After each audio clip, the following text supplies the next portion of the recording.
nta muntu ubyitayeho hano, kuko bose abantu barimo hano bazi yuko hano atari iwabo, bose barimo gushaka amafaranga, nta n'umwe ugiranira undi ishyari rero, bikumva. So, mu gihe uje gushora imari hano ufite resitora, niyo waba nimushake mwe muri ama resitora 30 ari ku murongo, hano abanyafurika bafite Africa restaurant, kubera yuko hano buri bwoko buba bufite resitora yabo.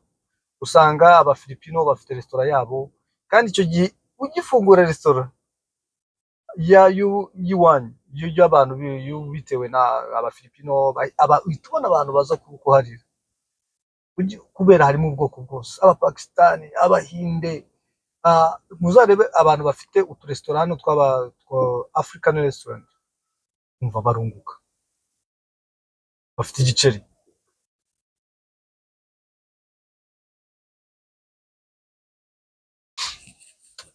Hello you guys, mumeze mute? Reka nizere yuko mumeze neza, nkuko tujya tubagezaho ibiganiro bitandukanye, yuko tujya tubagezaho update z'ibintu, z'ahantu mushobora guhahira, z'ahantu mushobora kubona ibintu bitandukanye muri Dubai, aho wagurira mu modoka, aho wagurira, aho washopingira, uyu munsi mbazaniye inkuru nziza ku bantu bakunda gutembera, gutravelinga, ku bantu bakunda gusohoka, ku bantu bakunda shopping. Muri no minsi Dubai, inkuru nziza, sama irimo irashira, nk'ubu ngubu twavuye kuri za 40 na kangahe, turi kuri 33 gutyo. Uyu munsi twari turi kuri 33. So ku bantu bakunda rero gutembera mu bihe byiza, cyangwa mu gihe sama iba idahari, Dubai baryoshye, activite zawe ushobora kuzikora neza, ari ukujya muri desert, ku bantu bakunda kujya desert, shopping, gutembera, ushobora kubikora neza. So rero ubu ngubu nko mu mpera z'ukwezi kwa 10 baba tumeze neza, haba hameze neza, klima iraba ari sawa cyane. So rero ku bantu bakunda gutembera, ku bantu bakunda gushopinga, please mu booking ticket zanyu, umva ukora ama booking cyane kabisa, ugura visa, ugure ticket. Tuzaba twageze mu bihe byiza byo kuba watembera, kuba wasohoka utari bwicwe n'izuba. Abantu benshi batinya ubushyuhe, kuko hano iyo ari mu gihe cya sama ubushyuhe buba bumeze nabi, usanga abari kuri 45, haba hashyushye cyane. Ariko ubu ngubu turimo turegera mu bihe byiza, kugeza mu kwa 6 umwaka utaha, kugeza mu kwa 6, mu kwa 5 umwaka utaha, tuzaba turi muri klima nziza y'ubukonje, ya klima nk'iyiwacu nyine. So uyu munsi rero nkaba naje kubabwira yuko mu ma mall yose ibiciro biri kuri ma discount, ibintu byose biri ku ma discount, biri kuri 25 kugera kuri 75%, ku bantu bakunda gushopinga imyenda y'abana siritu, kuko nk'umuntu shopping imyenda y'abana kuba uri bugure byinshi, umva biri ku ma discount kabisa. Abakora wholesale barangura, iki ni igihe cyiza cyo kuba wabasha kurangura ibintu byawe.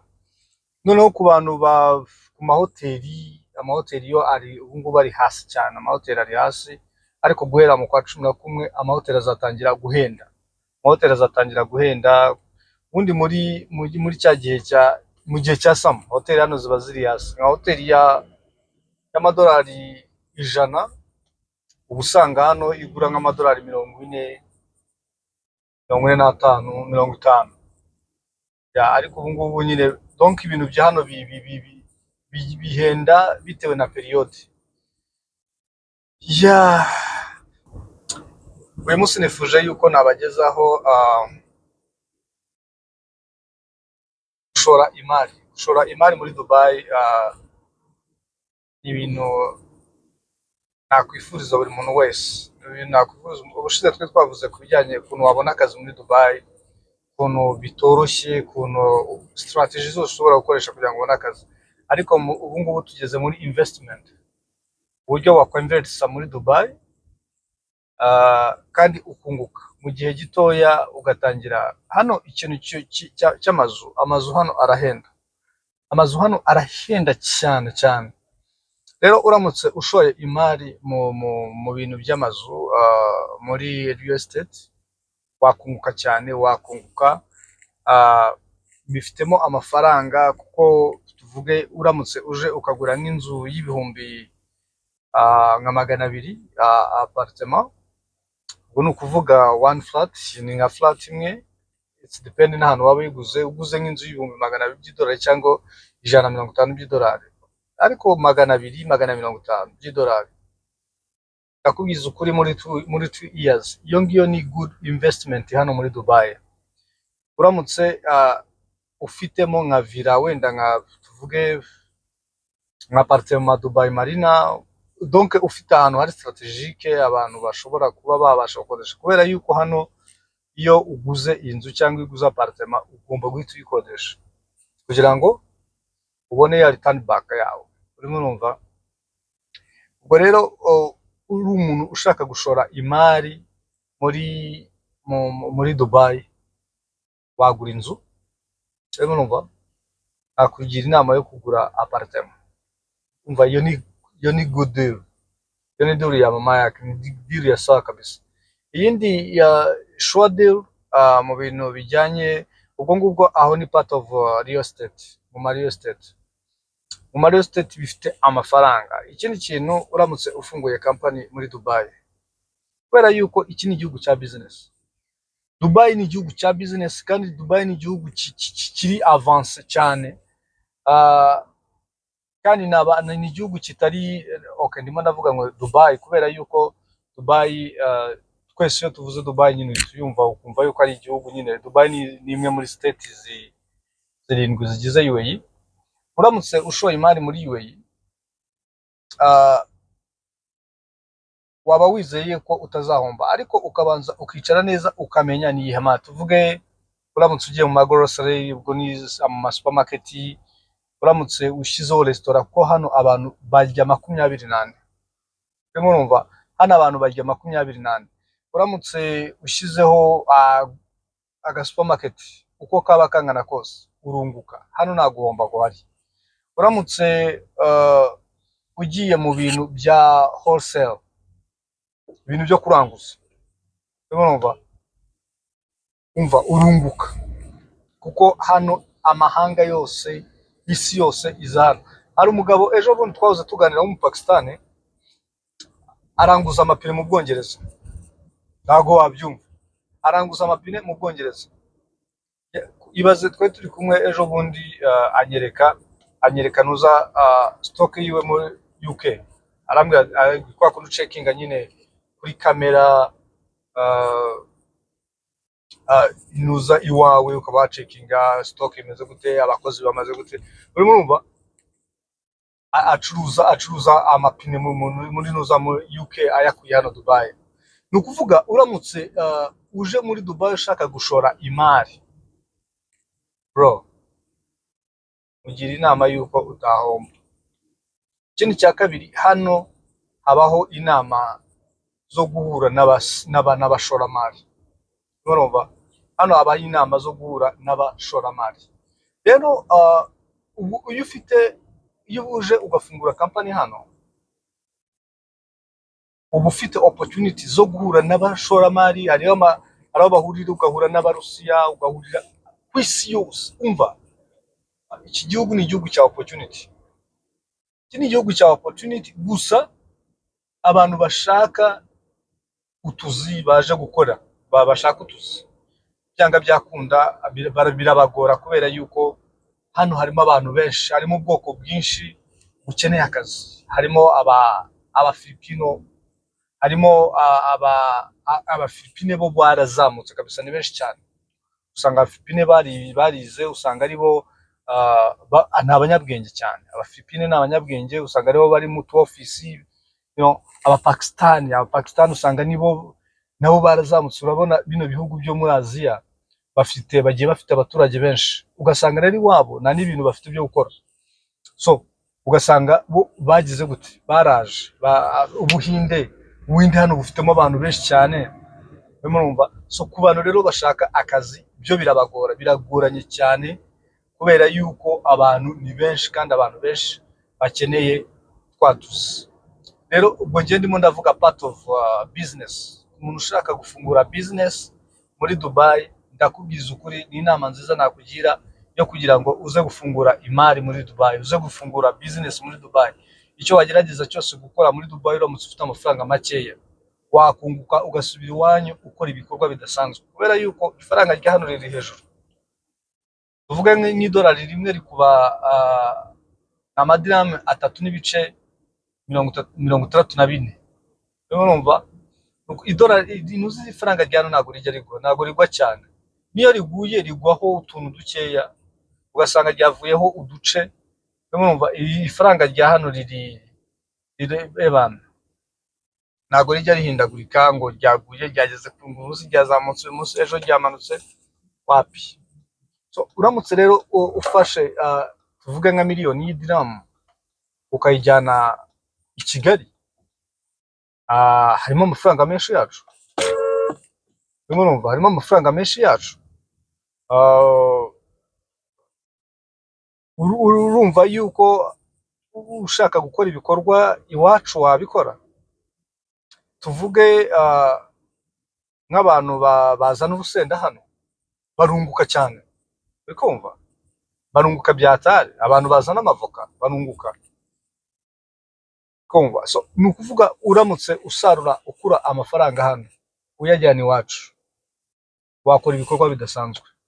Wagenda ukubaka, wagenda ugakira ugatungana, kubera yuko amafaranga ya hano ari hejuru byatanu. Ni ukuvuga byaguhiriye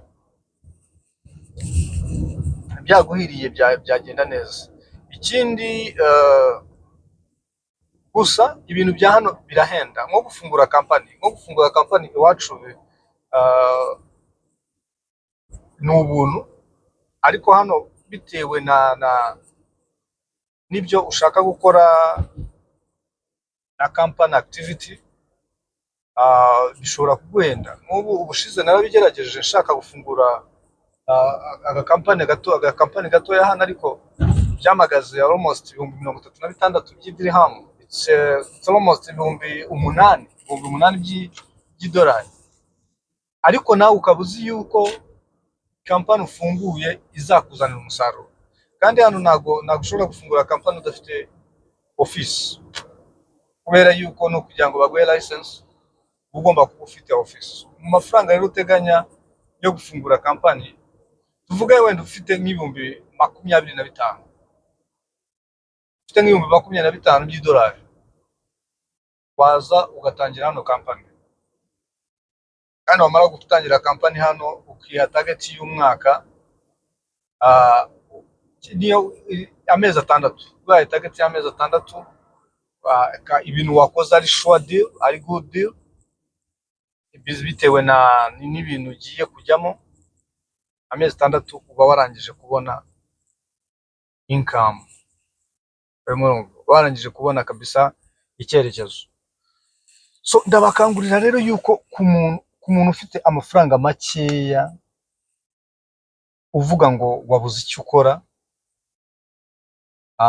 kandi Dubai iyo ugiye gufungura imari hano, igihe yujuje umushoramari, nuza license yawe iza iriho na visa. Urumva izi ifite na visa. Nago wahangayika, kandi aba ari visa yawe nyine. Tuvuge niba uri umupapa, twebwe tuvuge nka visa y'amezi 2, I mean ya 2 years, njyewe nayishyuye 8,500. Ni hafi miliyoni, ni hafi 2,500 bya 8,500 6, ni miliyoni almost 3 y'iwacu, visa y'inuza y'imyaka 2. urumva yuko rero iyo ufunguye company hano kuri license yawe haziraho na visa ya ndibaza ni hagati ya 10 years cyangwa 20 years kuba investor nyine. Urumva aba investor ni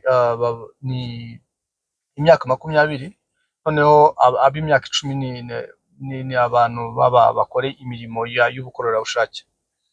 So urumva yuko rero kandi kuri license yawe aba hariho ushobora no gushyigikira abantu bawe muri famiye ku mafaranga makeya, no kuvuga wongeraho udufaranga dukeya. Ngewe niba visa nayiguraga 8,000, wowe ushobora kuba wayigura ni 3,500 ushaka gusapotinga your family.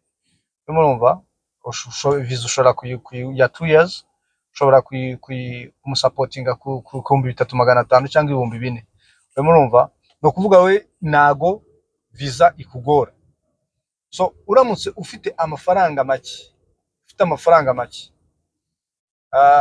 make ariko ubwo nago mvuze nyine 100,000 yo 200, you know, tuvuge wenda ng'ibihumbi nka 15 20 by'idolari, nakugira inama yuko waza ukabishora muri Dubai. Ukabishora muri Dubai wakunguka. Urumva wakunguka, ukaza ugafungura company, ukaza ukavuga ati wenda nzajya ugashyiraho ugashaka restaurant, ugashyiraho nuza grocery aka supermarket, umva nakubwiza ukuri mbabarira niba ufite icyo gitekerezo. Kandi hano hari opportunity zo guhura n'abantu batandukanye, abashoramari. Urikumva abashoramari noneho kera bya bindi byo kuvuga ngo ushaka gufungura company muri Dubai ngo nabyo byo muri Qatar, umwene gihugu afata 51% ugafata 49%. Hano nabihari. Ufite amafaranga yawe ni 100%. Nago bakubwira ngo tufatikanye ngo tugire gutenga wa muntu, ko biriya bintu bidindiza umuntu ushaka gutera imbere cyangwa umukozi. Ko bari abene gihugu nago bakora. Kumva nago bakora, ariko kenshi wasangaga babashyiramo mu rwego rwa security, avuga ati ngiye ku giti cyanjye kugira ngo bizagende gutya na gutya, reka shiremo umwene gihugu. Ariko usanga mwene nkuriya nago bakora nyine awe arakudindiza kuko hari imyanzuro utabasha gufata, hari imyanzuro udashobora gufata. Akubwira ngo donc urumva biradindiza kuko iyo ufite target, we naga target ufite si yo bafite. Kumva so ku bantu bashaka gushora imari rero, please muze mushore imari. Kandi hano hari opportunity nyinshi zo kubona amafaranga. Kino ni igihugu cya chance, ni igihugu cy'amahirwe, gusa bitashatse kuvuga yuko hari uwukizamo wallahi kikamubera wasi. Urumva bikanga akanataha. Urumva biranga akanataha. So rero icyo nakubwira nuko waza ugashora imari, amafaranga ukajya uyajyana iwanyu, ukajya uyajyana i Kigali. Urumva ni mu traveling bana. Mu traveling hari ibintu byinshi byiyongera, wiyongera ubumenyi, wiyongera ugira byinshi wunguka, ubona amafaranga. Musohoke mujye hanze, kuko na His Excellency yabivuze ati mujye mugenda ariko mugaruke mwibuke igihugu cyanyu. Urimo urumva, nimuze rero mu traveling impande zose, mushora imari, mubona amafaranga, mushore nago ibintu byose ari ugushaka akazi. I swear ibintu byose nago ari ugushaka akazi ngo ngiye gukorera abantu, ngiye gukora. Rega iyo ukorera umuntu nta no gutera imbere. Ikosa rya mbere utazakora, ntuzahore mu buzima bwawe utekereza gukorera umuntu. Iyo ukorera umuntu uba anda y'umuntu runaka, nta gitekerezo ugira. Urimo urumva. Ariko iyo wikorera ku giti cyawe, iyo we wikorera, umenya aho byapfiriye, umenya uko ubikosora, umenya icyo uhindura. umenye n'icyo ushyira muri business yawe. Umva, ah, uzarebe mu bihugu bya nka Nigeria iyo urebye kubera bafite abantu benshi, bafite abaturage benshi, usanga abantu bose babatekereza abafokasinga kwikorera. Niyo mpamvu kubera bafite abaturage benshi, niyo mpamvu uriya aba Nigeria wasanze kandi buriya aba Nigeria bose arwana no gusohoka ava iwabo. Nta mu Nigeria ushaka gustayinga ngo agume iwabo, kubera yuko ubuzima bwo muri Nigeria buragoye kugira ngo babone ibiceri. Umva birabagora. Umu Nigeria wese ahava akagera arwana no gusohoka. Umva apfa kumenya ubwenge, arwana no gusohoka kugira ngo ave mu gihugu iwabo. Niyo mpamvu uzasanga umu Nigeria ari hanze agura passport y'ikindi gihugu, akaba yagura passport y'u Rwanda yose ntabwo bikunda ko wayigura, ariko hari hano bano bantu mu bihugu bimwe na bimwe by'iwacu bigurisha ama passport, byagurishaga ama passport gusa ntabwo ntekereza yuko bikibaho.